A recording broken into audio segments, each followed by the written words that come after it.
Welcome to our look at Game Developer Tycoon. We do a playthrough for about 60 minutes of the game. It's at the point where it gets to basically the next stage of the gameplay, and it's an interesting game. I think a lot of people out there will like it. There's really no need for any kind of what they call it, Twitch abilities, the ability to react quickly. I take that back. I'd say 1 out of 10. So you do need to, at some points, click out of things before time fails. But if you forget to do that, well, then you're out of luck. But we'll get to that later.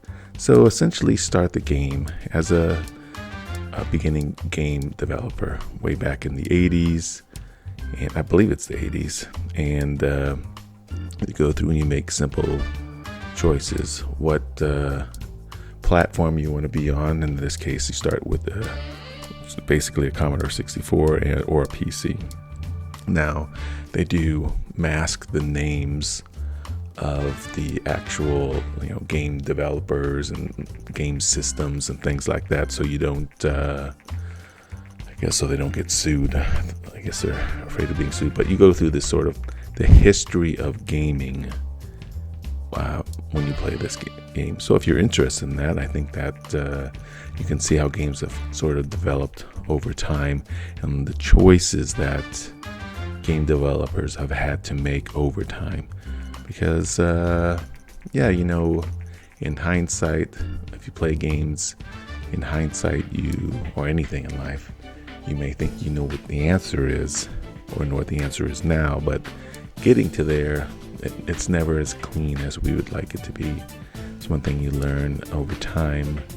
Whenever you try to actually do something, the ideas that come up in your head are a lot easier to come by than what's actually out there. So you can get a little bit of that by playing this game. You can get a sense of how difficult it is to be a game developer, especially when you're starting from nothing, And then later on, you're going to have the pressures of, okay, now you've had some success. How do you maintain that success? How do you get other people involved? Now, we don't even get that far. We get to that point, and that's where this review ends. But, this review / gameplay / tutorial / tips and tricks. And so as you play the game, there's a few things you should know. So it is historically based. So you can kind of, if you know the history of game development, you can sort of guess where things are going, or you can figure out where things are going because they are fairly true to form, true to history in that respect. That, some of these things that are extremely popular at times are not so popular a couple years later, or even a month later. Things that seem to have a lot of promise disappear quickly. So the choices that you make as the game developer, are true to form. And this is a fairly good simulation of that Game Developer Tycoon. It is very, it is a good simulator, if that's what you're looking for. If you are interested in game development or the history of it, this is a good simulator to go through because it will put you through that. The choices you make. And essentially the game initially is, how do you want to spend your time? That's number one. And then, how do you want to spend your money? Because you have choices to make along the way. And you also have to think a little bit, if you do have that historical perspective. Of course, the actual game developers didn't have that. They didn't know that this particular platform was going to fail or this particular platform was going to be successful. So when they're making these choices, you have the edge over the game, the choices in the game. So one of the things that they do is, okay, you make your choices about the game type, the genre, the platform, and then you develop your game. It gives you some hints along the way on how to do that. But even if you follow those hints, you learn things along the way. Like, let's say you have some success. Well, if you try to repeat that, the game slaps you down because they don't sequels or not even sequels, just very similar games from the same studios is basically frowned upon if it's too soon. So at least at this stage, the early stages of the game, you make the first game and the second game may not do as well because it's just too close to the first game. So it makes some sense. But anyways, you go through here, they talk about different things. Like right now, they're talking about E.T., the extraterrestrial, and the success it had. And then, you have the option, if you have the funds, to, maybe buy the license to make a game about E.T. So, I don't know. I actually played that game. It was one of the worst. The E.T. game that I played was one of the worst games I've ever seen in my entire life. It was just terrible. But okay, whatever. So, and then it has game reviews. No, it reviews your game. Of course, there's no actual game, so there's nothing to review. So it's just, based on your choices, based on the time in history, it will create a score. Now, obviously, there's some randomness to this. Who knows? I don't know how close to how much randomness there is and how close to history. Like, are they saying, okay, you're this type of company based on these choices, or are they just taking this historical perspective and guesstimating where your games and your choices would fall in? So, at this point in the game, we were in the red and consistently making bad choices. So one thing you can do as a game developer and in the game is you go out and you can find contract work, and that's what goes on here. There's some contracts you can choose. Now, these contracts are not guaranteed contracts, and if you fail, there's a monetary penalty. You can only be $50,000 in the negative. So you gotta think about that when you're making your choices. There's a time frame. So when you're doing contracts, you have to, it's easy money. Usually they give you 3 or 4 choices to start with. I think it's 3 or 4. And so look at the ones with the longest time frame and the least amount of things to do. So those would be the easiest to complete. So if you do that, you can get that easy money. But you have to be wary, because if you push it too far, you can get to the point where you are owing money. So there's a penalty for not making it. So those are some of the things you want to do. Now, along the way, you're going to have to do what they call research. Now, there's a limit to how much research you can do. And it's just not your money. There's what they call these research points. So you can only spend so much of your time in research. I think the monthly expenses are $8,000. So you have this constant draw against you of $8,000 a month. So you spent a month to earn $15,000 from a contract. You only net $7,000 from it. So you got to kind of make your choices and think about these kind of things. These are the decisions you have to make. And of course, if you fail, then not only did you lose the $8,000 in monthly expenses, you're losing $5,000 or $7,000. So you really lost $15,000 for that month. So one of the hints I'll give you as you do this, I stuck with PCs. I think we're going to do PCs for one reason. You need money to buy licenses for other platforms, and that can be very expensive. So be very careful when you do that. It's just not worth, it may not be worth it for you to do that, because, if you know the history of the game, spoiler alert, PCs have always been there, and there have been tons of different other platforms that have come and gone. So if you think about the original Nintendo, Sega Genesis, things like that. There's been tons of other platforms that have failed. So if you got yourself involved with that, yeah, you can make a quick buck for some of those. But if you keep investing in them, eventually all of it is lost because the games go away. So there you go. Spoiler alert, number 1 finished. So as you go along, you want to do research. Now there's different kinds of research. You want to pick different genres. The game, for whatever reason, likes it if you don't use the same genre all the time. So you want to mix up your genres. Like I said, I think computer route is the easiest route to go because computers have been around from the very beginning and they continue to be around. So you have to do research. Think about what kind of games you want to make and if they make sense. So in your research, you might have things like dialogue and computer graphics, cutscenes are some of the ones. So you'll have all these choices. So think about what genres you know about and what they have in them, because then you will use those to design your game.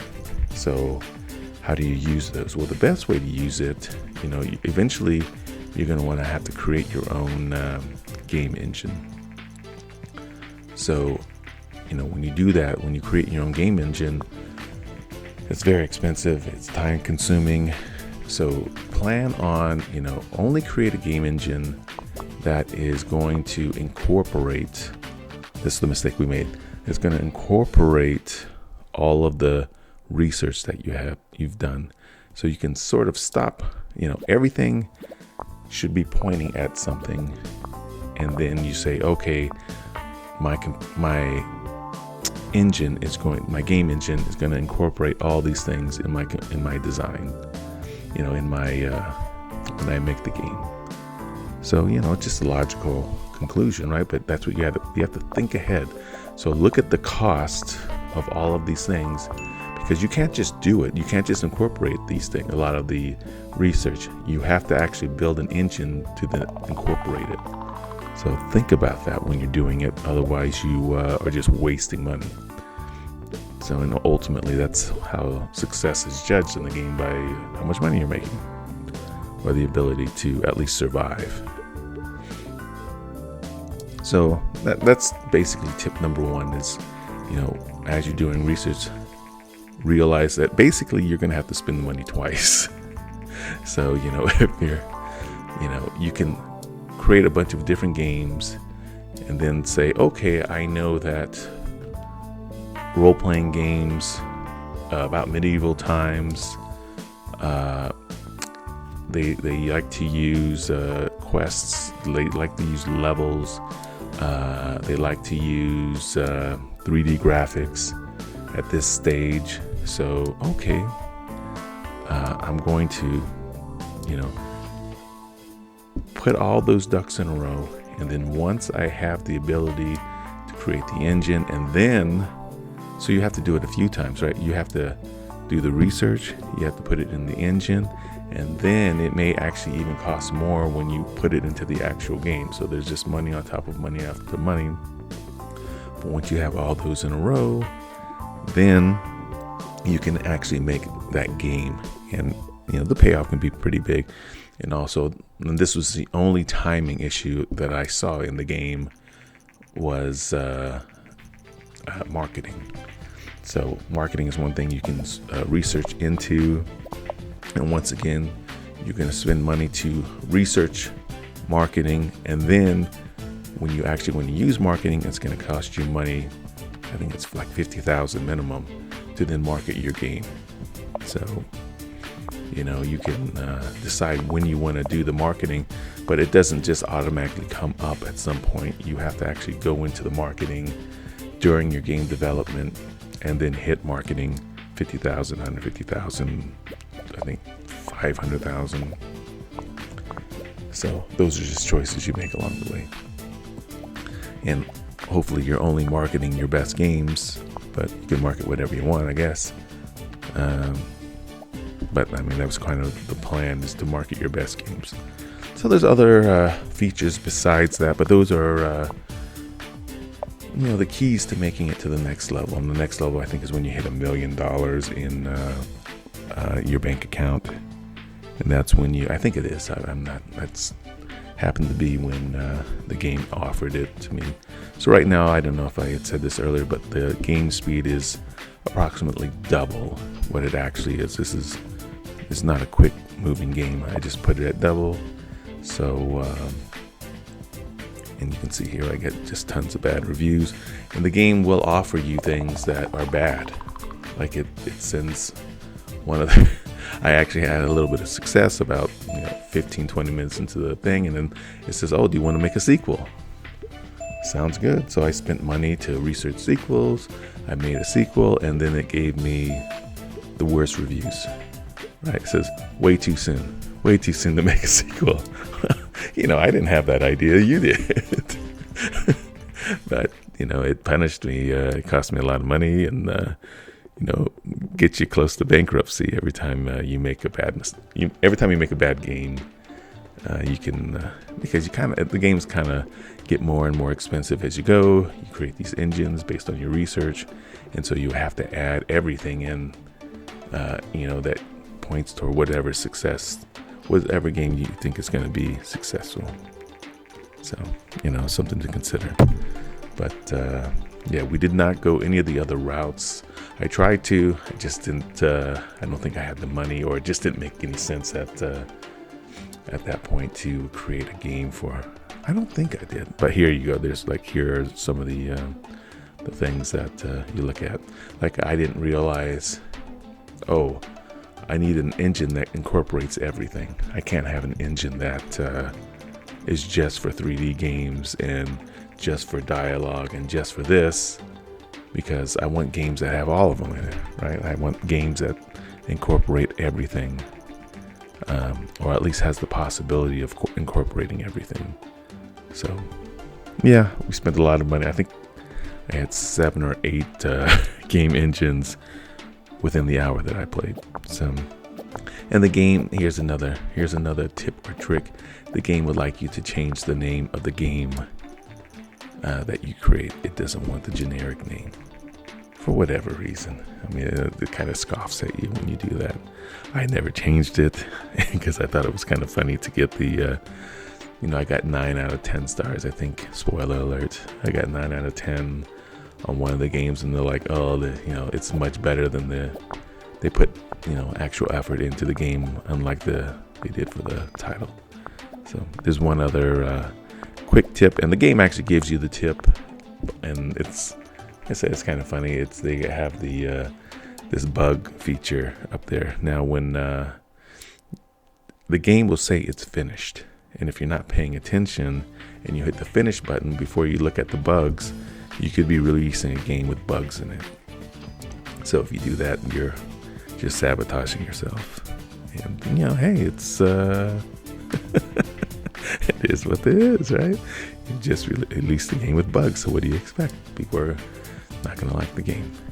So I did not actually release any games with bugs. I caught it. I thought I actually finished one with bugs in it, but apparently I didn't. So I got lucky. So there you go. That's a quick sort of history of the game. Playthrough of the game and what it's about. You can try different things, different genres. You don't actually see what the game is. They don't, go anything like that. You have the little sales figure. You can go in and look at each of the games and how they did based upon your choices. The ones you marketed, the ones you didn't market, the ones you had higher scores, and ones that had lower scores.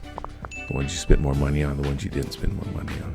So, it's and it's like that little slider there. That's just how much time you want to spend on each aspects of the game. So, you can slide everything up to the right. Everything up to the right and everything up to the left is the exact same allocation of time. It's not like you spent less time because everything's on the. It's just relative to the other choices. So yes, if one of them is all the way to the right and the others are all the way to the left, then yes, relatively speaking, it's a lot more, you're going to spend all your time on it. Just something to think about. Unless you know for sure that this type of game doesn't require, if you have a sports game, maybe dialogue isn't important, or a racing game, maybe dialogue isn't important, so you can slide that down. If you have a music game, maybe graphics aren't that important, but maybe sound is, so you slide more into sound. Those are very specific things that, you could probably posit in your mind and determine this is good and this is bad for this type of game, this kind of genre, this, this time in history. This time in history, people are looking for 3D games. So this one here, these propositions, so at times I didn't take any of them, but basically it's basically a spy or something like that who either offers you information or offers to sabotage your competition if you give them a certain amount of money. So if you're wondering, up in the upper right hand is where the actual money is and how much money you have. One of the issues I had with the game is that, I wasn't wearing my glasses and I had a hard time seeing it on my phone. I have a Pixel Pro 8 and it has a fairly big screen. I still don't know what some of the things says. I want to put on my glasses right now. What does that say? Sorry, let's see. I think it says dialogue. Yeah, so that light blue on there was hard to see. So, but anyways, yeah. So I'm sorry about that. So some of the sometimes I timed out trying to read, and that's just my settings. That's not a problem with the game. But just trying to read what it has there, it's very difficult to read. The type is very small for my old eyes. So you may or may not have that issue. I'm just glancing at some of these choices and saying, okay, that whatever, 50,000, 100,000. I'm not reading the explanation because, quite frankly, I couldn't read it because I couldn't see it. The game is enjoyable. The trip through memory lane was nice. I was around in the 80s. I know what was going on. I saw, like I said, not only did I see E.T., the E.T. movie, I don't know if we owned the E.T. game, but I played the E.T. game, and yes, it is terrible. Even the Raiders of the Lost Ark game, I played that one. The games that succeeded, and I didn't think about this when I was playing it.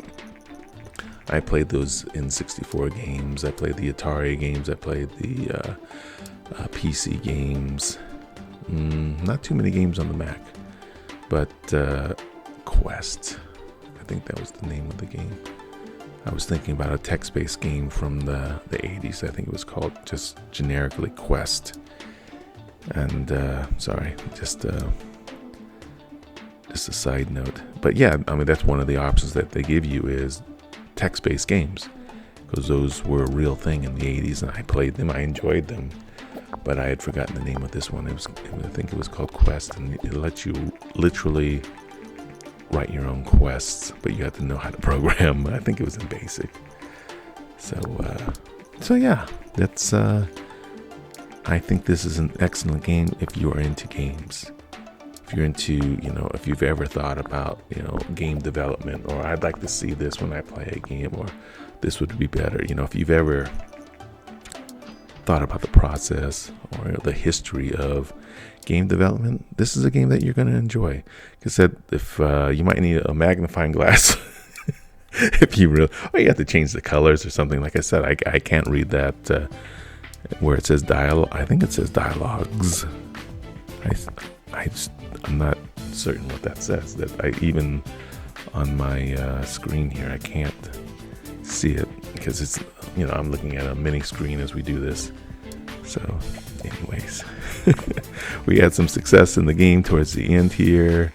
We did an expedition RPG game. Okay, just I was kind of just throwing whatever on the wall. I don't think it really matters too much.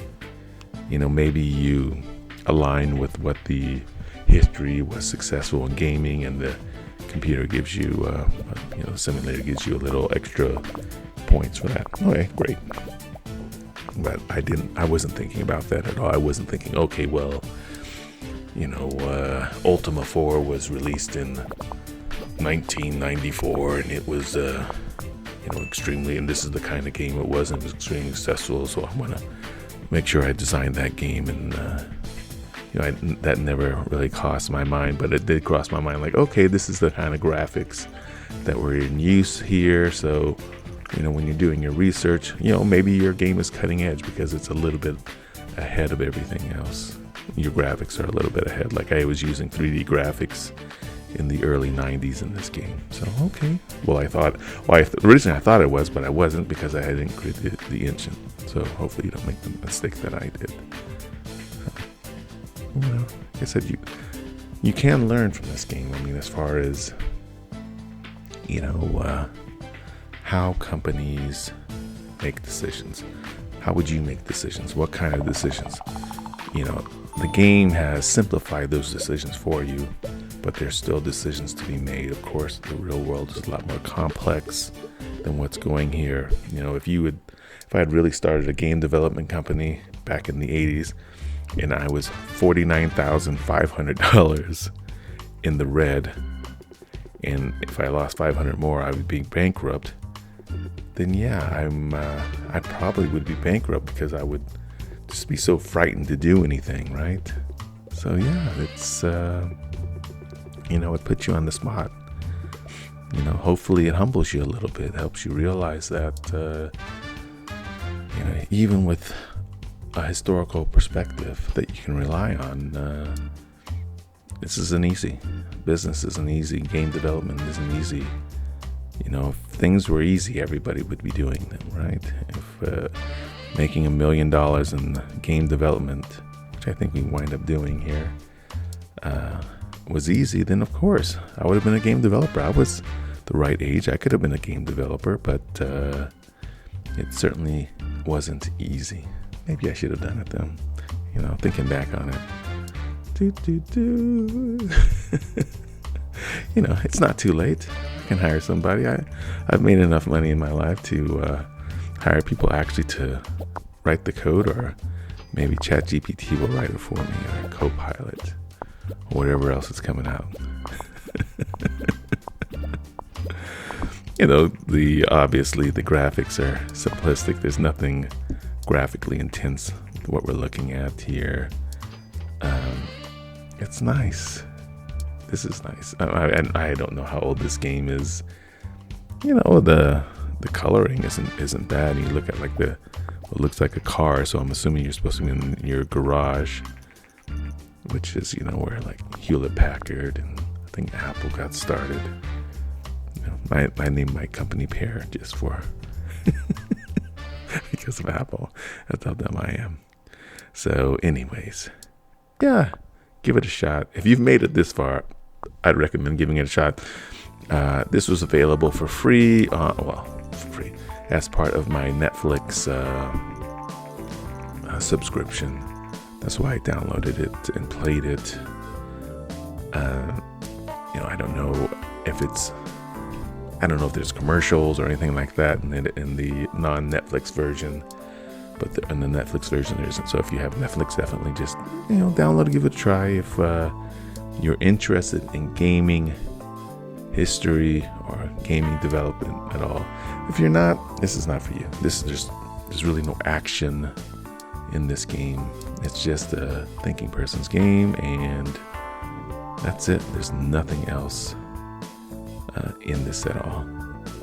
You're at the end of the day, you will be richer for playing this game just for its historical perspective and its look at business. So we thank you for watching. We'll be back with more. If you want to see more in Game Developer Tycoon, just leave us a comment and maybe we'll play another hour or so with it recorded. We're going to play it anyways, but whether we record or not, thank you.